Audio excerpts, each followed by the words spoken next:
So in this video, I'm going to share with you how you can get bitmojis onto your computer. You want to go to the Google Chrome web store and type in bitmoji, spelling is bitmoji. Once you've installed this, you're going to find this extension located at the top right-hand corner.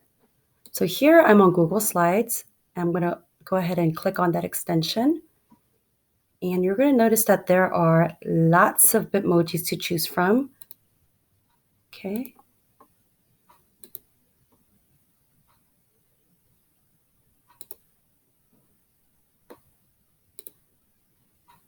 Okay, so let's say I like this one. I'm going to go ahead and drag it over here.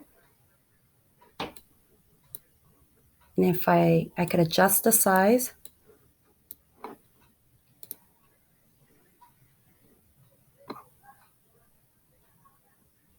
I could drag it over here.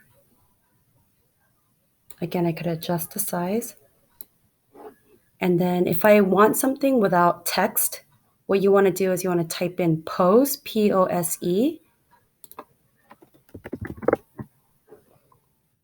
Then you're going to go ahead and drag it over here. And that's it.